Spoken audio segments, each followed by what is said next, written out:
Person with blood group A B is considered as universal recipient because he has.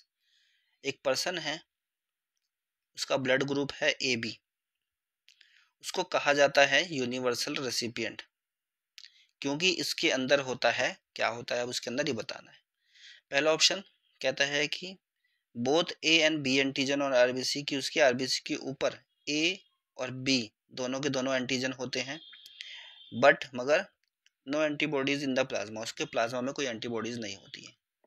देखो कोई भी person है, उसका अगर ब्लड ग्रुप ए बी है, इसका मतलब अगर उसके अंदर एंटीबॉडीज हुई तो वो आने वाले ब्लड्स के जो आरबीसी है उसको ख़त्म कर देगी।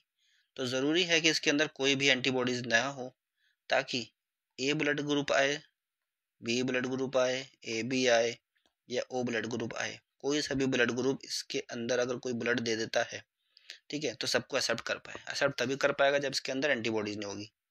तो एंटीबॉडीज़ जो होती है वो प्लाज्मा में होती है, एंटीजन होता है वो आरबीसी के ऊपर होता है। राइट स्टेटमेंट है पहला वाला। नेक्स्ट भी देख लेते हैं।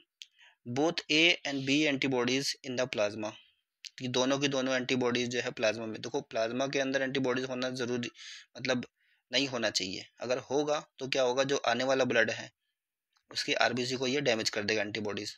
तो ये स्टेटमेंट जो है वो रॉन्ग लिखा हुआ है कि दोनों एंटीबॉडीज जो होती है प्लाज्मा में होती है, क्योंकि एंटीबॉडीज होती ही नहीं है।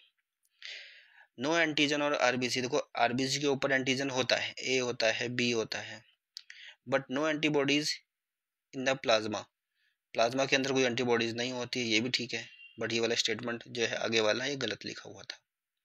Next, both A and B antigen in the plasma, देखो एंटीजन कभी भी प्लाज्मा में नहीं होता है, आरबीसी के ऊपर दिखने को मिलेगा, तो ये स्टेटमेंट गलत लिखा हुआ है।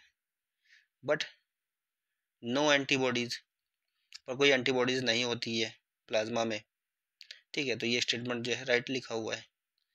तो कहीं ना कहीं जो है पूरा स्टेटमेंट करेक्ट नहीं लिखा हुआ है, पूरा स्टेटमेंट जो करेक्ट लिखा हुआ है ए में लिखा हुआ है, और ए जो है हमारा राइट आंसर है।